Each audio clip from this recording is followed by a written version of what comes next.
नमस्कार, भव्य भारत न्यूज में आप सभी दर्शकों का स्वागत है। खीरा और दही का मेल कितना सार्थक है? खीरे को पहले खाया जाए या दही को खाया जाए? एक साथ मिला के खाया जाए या कुछ समय के बाद खाया जाए? इसको रायता बना के खाया जाए या वैसे उबाल के खाया जाए?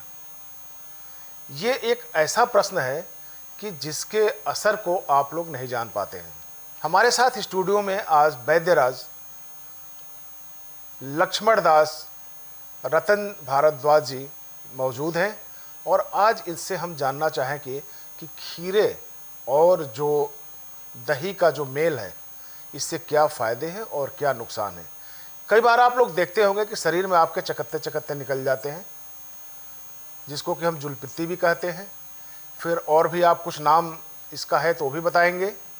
और पूरे शरीर में आपकी खुजली होने लगती है, वो किस कारण होता है? क्या कोई रिएक्शन है, एक्शन है या फिर कुछ और है? स्टूडियो में आपका स्वागत है वैद्य जी। नमस्कार। अभी हमने जानने की आपसे हम कोशिश कर रहे हैं कि खीरा और दही का जो मेल है ये कितना सार्थक है और शरीर पे क्या प्रभाव डालता है। देखिए, खीरा और दही इकट्ठा कभी नहीं लेना। लस्सी खीरा भी नहीं और लेना। दही कभी नहीं इकट्ठा लेना है। हाँ, लस्सी भी नहीं लेनी खीरे के साथ लस्सी भी नहीं लेना है ना, क्योंकि यदि हम इसका रायता बना के लेते हैं या खीरा भी खा रहे हैं, दही भी खा रहे हैं, तो आपको चपाकी तो लाजमी निकलेगी। श्वेत पित्त बोलते हैं इसको। अगर इसको हम साथ लेते हैं हाँ, तो श्वेत पित्त निकल जाए, जगह जगह हमारे मोटी चमड़ी हो जाती है। अच्छा, चमड़ी मोटी हो जाएगी। हाँ, और उससे बहुत ज़्यादा खुजा होती है, खुजली होने और लगती है। खुजली करने लगे तो उससे खून भी निकल जाता, खुजली बंद नहीं होती। हाँ। इतनी भयंकर है। तो इसको मिटाने के लिए जब आपको निकल जाए शीत पित्त, नहीं, ऐसा होता क्यों? आप पहले इस पर प्रकाश डालें कि ऐसा होता क्यों है। ऐसा है कि जो खीरे की तकसीर है वो भी ठंडी है और दही की तकसीर भी ठंडी है। ये दोनों मिलकर के इनकी ताकत 4 गुना बढ़ जाती है और खून के अंदर इन्फेक्शन हो जाता है। ठंडी चीज़ जब भी खून में मिलेगी तो खून जमना शुरू हो जाता है। जहाँ से खून थोड़ा सा गाढ़ा हो गया वहाँ पे शीत पित्त उखड़ जाता है, और शीत पित्त इतना ज़बरदस्त उखड़ता है कि आपको रोना आ जाता है, आँखों से आंसू आ जाते हैं जब पूजा करने लगते हैं। अब इसमें बच्चा, बूढ़ा, जवान है, कोई भी है, और यदि उसने टेरिका और टेरालिन, टेरीबूल पहनी तब तो और भी सर्वनाश होता है और भी तेज़ी से बढ़ता है। सूती कपड़े में थोड़ा कम होता है, ये भी इसकी पहचान है। कई बार जो ऑर्नामेंट हाथ में जो गहने वहने भी रहते हैं, शरीर में गहने होते हैं, वो बहुत ज़्यादा परेशान करते हैं। वो भी असर डालते हैं। हाँ, तो अब जब किसी को चपाकी निकल जाए तो उसको 2 चीज़ों पे ध्यान देना, तीसरी चीज़ पे नहीं देना। गेरू एक लाल रंग की मिट्टी होती है, वो आपको पंसारी के पास मिल जाएगी। गेरू मिट्टी लाके पीस के पाउडर बना लें और उसको शहद के अंदर मिला दें। शहद? शहद, असली शहद होगा। शहद कैसे पता चलेगा असली कौन है नकली कौन है? असली शहद की पहचान, यदि आपके पास लकड़ी जलाने की सुविधा है तो आग जलाएं और थोड़ा सा शहद उससे जलती अग्नि में डालें, अग्नि बुझ जाएगी। बाबा जी, मैं मान लिया कि शहद को हमने जलाया, डाल दिया, और बाय द वे अगर वो गलत निकले तो फिर तब तो हमारी ट्रीटमेंट ही नहीं हो पाएगा। नहीं, शहद हमेशा हर एक के घर में होना चाहिए, थोड़ा होने चाहिए, ये कहने का मतलब है। ये है। और देखिए, छत्ते से निकालने के 6 महीने के बाद शहद जमना शुरू हो जाता है। अच्छा। और घी जैसा सफ़ेद रंग होता है इसका, और जब जम गया शहद आप धूप में रखेंगे शायद फिर पिघल जाएगा, गर्मी लगते पिघल जाता है। और गर्म पानी के अंदर उस बर्तन को रख दिया जिसमें शहद है तो भी पिघल जाएगा। और जो चीनी से शहद बनाया जाता है, आपको जो दुकानों में शहद मिल रहा है इसमें 80% तो चीनी से बना हुआ है। जी जी। तो वो शहद चाहे धूप में रखें चाहे गर्म पानी में रखें वो पिघलेगा नहीं। दूसरी पहचान है इसकी कि आप गर्म पानी उबलता हुआ गिलास के अंदर डाल लें। पहले गिलास का वजन कर लें, फिर पानी डाल दें उबलता हुआ, फिर तौल करके उसके अंदर शहद डाल दें आप पानी के अंदर। अब पानी को ठंडा होने दें। जब पानी ठंडा हो जाएगा तो पानी को आप पलटें, न शहद की एक बूंद बढ़ेगी न घटेगी। जब आप गिलास को तोलेंगे तो जितना आपने शहद डाला उतना उस गिलास का वजन बढ़ा, ना उससे ग्राम घटा ना ग्राम बढ़ा। दूसरी पहचान हो। तीसरी पहचान है इसकी, जो घरों में मक्खियाँ होती हैं, कहीं पे आपने देखा है मक्खी बैठी हो, ऊपर से चुपके से उसके ऊपर शहद डाल दो थोड़ा सा, वो दब गई, वो शहद में से निकल करके उड़ जाएगी, उसके परों में पाँखों में शहद नहीं लगेगा।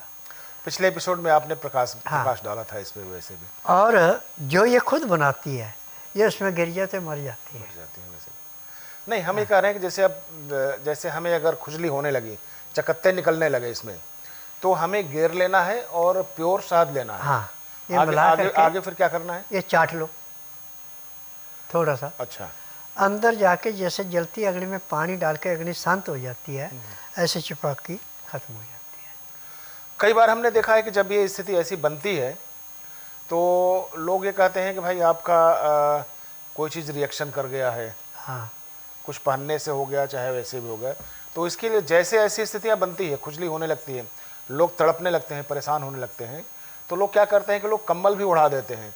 लोग जो गेर बताते हैं, आप जैसे बता रहे थे खाने के लिए, वो गेर भी लगाना शुरू कर देते हैं उसमें भी। कंबल उड़ाने से उसको गर्मी आके शीत पीत का थोड़ा आराम मिलता है। आराम मिलता है, लेकिन ख़त्म नहीं होता ना। और गेरू और शहद खत्म कर देता है।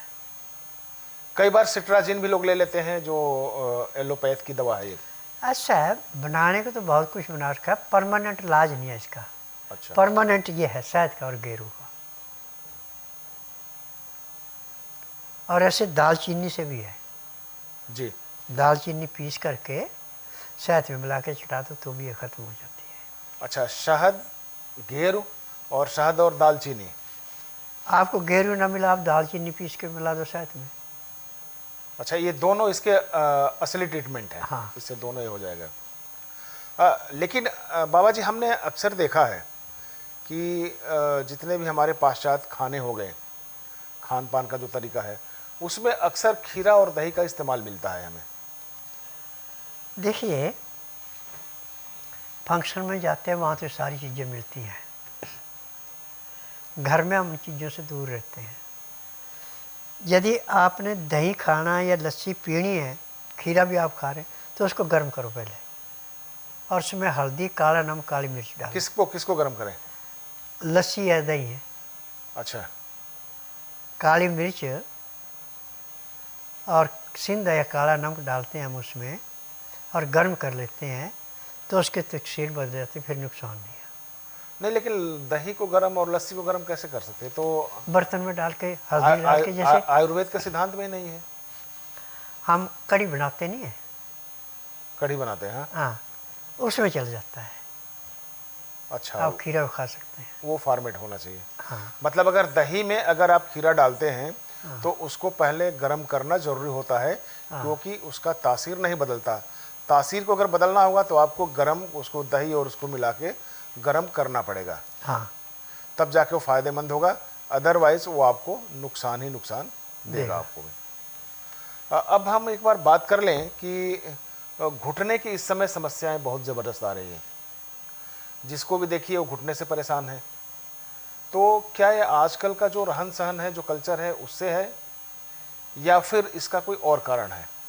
जब हम खड़े खड़े पानी पिएंगे, खड़े खड़े खाएंगे, तो 2-2.5 महीने के बाद ये घुटने जाम होने शुरू हो जाते हैं।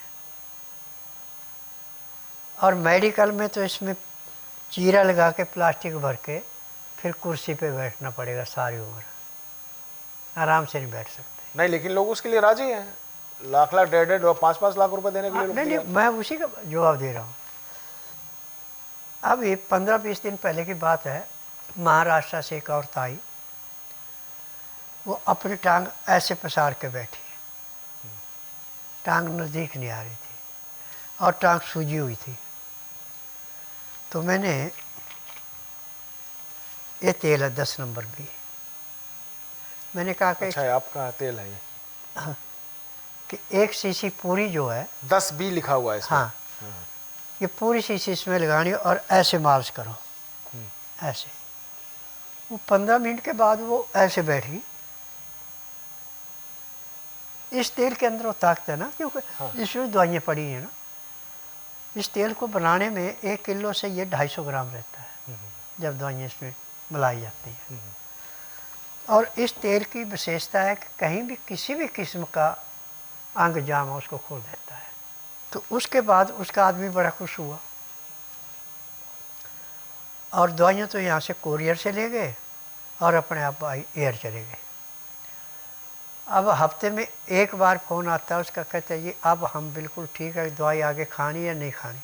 मैं भैया AC से दूर रहो, और खड़े खड़े पानी नहीं पीना, खड़े खड़े खाना नहीं।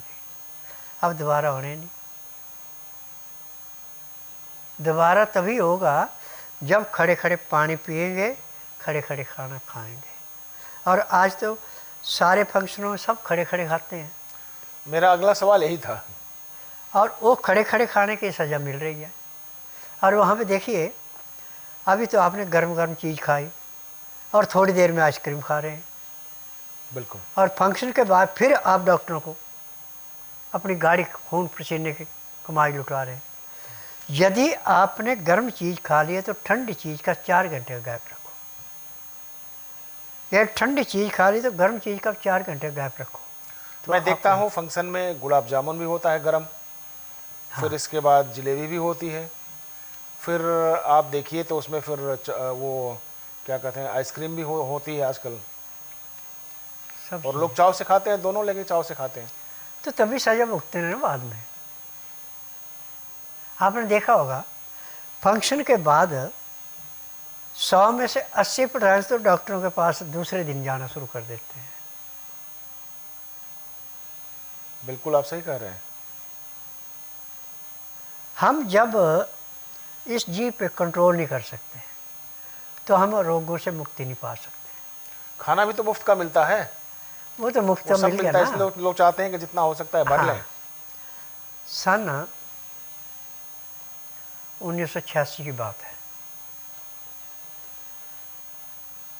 कि औरत की शादी को 14 साल हो गए थे। लड़के और लड़की को दोनों को कह दिया कि भाई आप संतान के योग्य नहीं हैं।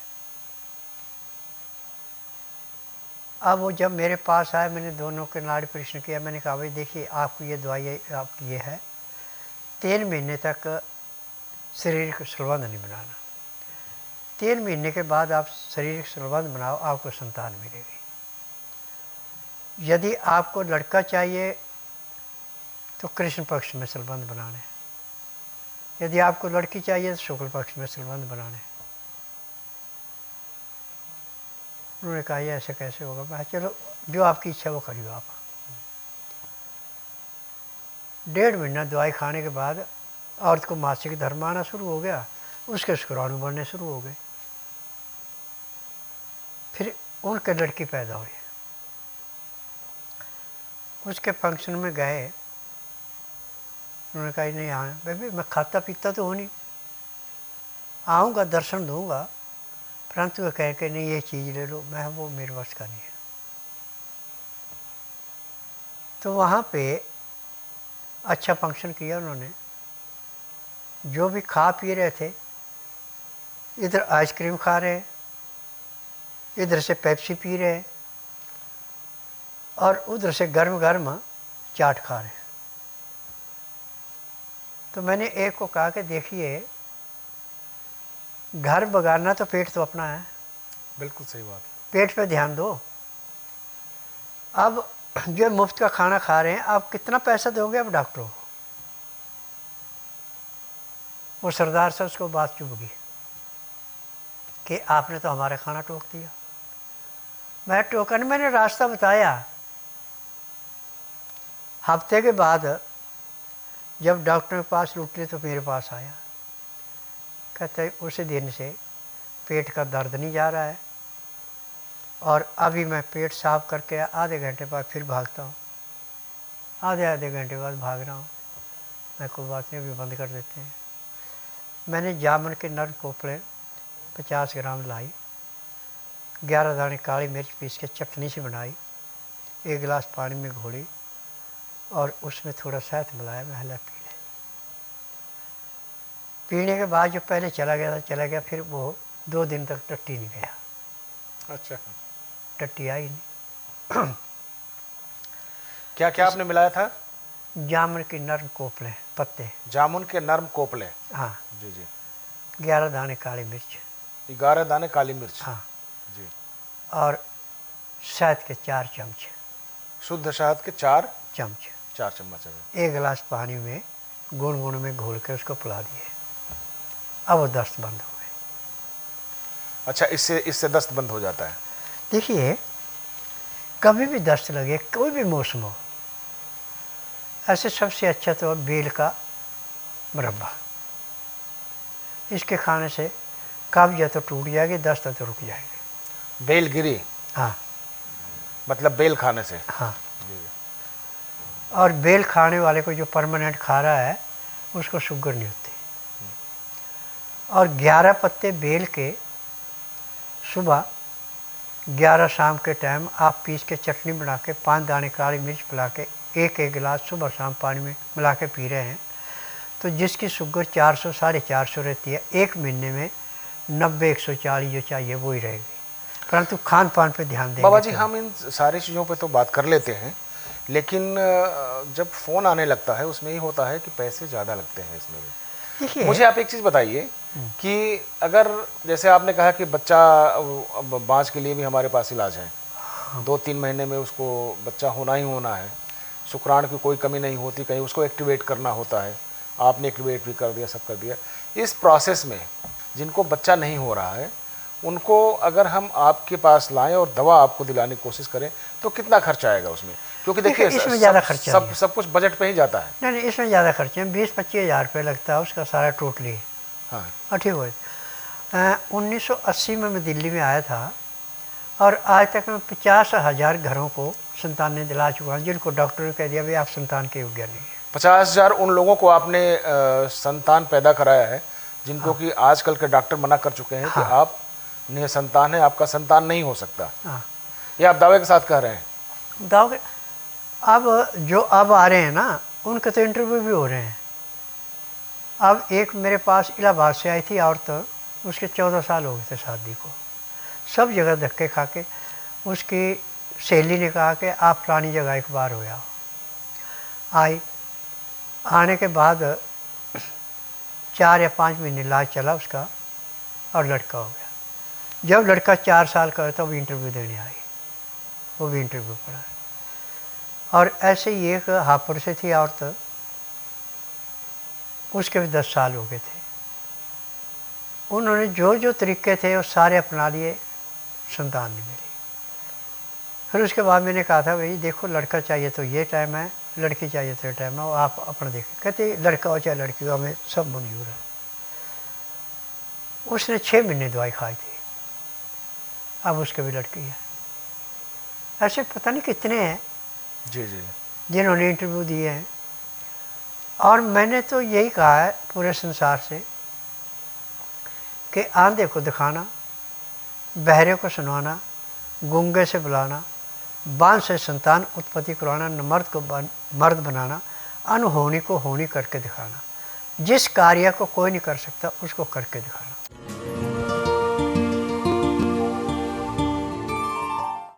हम इलाहाबाद से आए हैं और हमारा नाम सरिता वर्मा है। हम बहुत दिनों से अपना इलाज करा रहे थे, बहुत जगह गए सर, लेकिन हमें जो है सफलता नहीं मिली। अंत में मुझे मेरी फ्रेंड ने बताया कि ऐसे ऐसे जो है टीवी पे प्रचार आता है, एक बार यहाँ पे भी ट्राई कर लो, हर जगह कर ली हो और क्या पता ईश्वर तुम्हारी जो है सुन लें। तो मैंने उसकी बात को मानते हुए जो है यहाँ पे आई और बाबा जी को दिखाया। उन्होंने जो है कहा कि आपका मतलब यहाँ पे इलाज हो सकता है। तो मैंने उनके कहने के अनुसार जो है इलाज कराया। करीब 6 महीने मुझे लगे हैं दवाई खा के यहाँ का, और अंत में मुझे जो है सफलता मिली। मुझे मेरा बेटा हुआ। अब ये 4 साल का हो गया है, और ये सब बाबा जी की ही दवाइयों का असर है। और मैं तो यही चाहूँगी कि हर उस औरत को यहाँ पे आना चाहिए जो निराश हो चुकी है, और उसको जो है यहाँ ज़रूर सफलता मिलेगी। ईश्वर की यहाँ बहुत बड़ी कृपा है, और विश्वास के साथ आएँ और अपनी मनोकामनाओं को पूर्ण करें।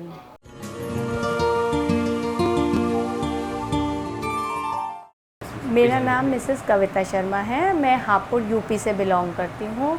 मेरी शादी को 10 इयर्स हो गए थे, और लेकिन मेरे कोई बेबी नहीं हुआ था। हमने काफ़ी ट्रीटमेंट्स कराए थे।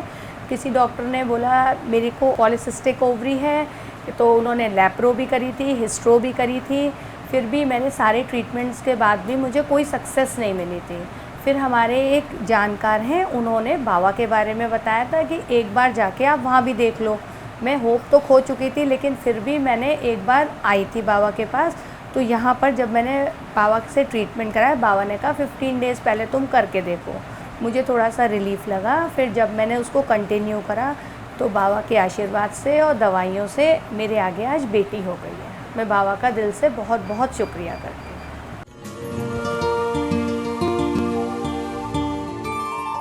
लेकिन उसमें पेशेंट का सहयोग भी तो चाहिए, हाँ, क्योंकि लोग बताते हैं कि आपके नियम ही इतने तगड़े हैं। देखिए मैं सबसे कि- पहले कहता हूँ कि देखिए, खाना गर्म गर्म खाना, ताज़ा खाना खाना, दिन का खाना 12 बजे से पहले पहले है। रात का खाना दिन अस्त होने से पहले खा ले, सोने पे सुहागा। न अस्त होने के 1 घंटे के अंदर अंदर खाना अति आवश्यक है। कहने में अच्छा लगता है बाबा हाँ। जी, लेकिन होता कहाँ है? नहीं, शहरों में तो देखिए, बिल्कुल नहीं संभव है। नहीं, मैं तरीका समझाता हूँ। जैसे आप घर रात को लेट आते हैं, तो भुने हुए चने और गुड़ अपने पास रखो बिना मसाले का। जैसे आपने देखा कि मैं नहीं पहुँच सकता घर, तो आप चने खा के गुड़ खा लो और पानी पी लो, आपका रोटी काम हो गया। और चना आपका घी से ज़्यादा काम करेगा। और ऐसे तो एक तरीका और है, बिल्कुल दुबला पतला आदमी है, सारे उसके कर्म करके देख ले, परंतु वो हड्डियों का ढांचा ही है।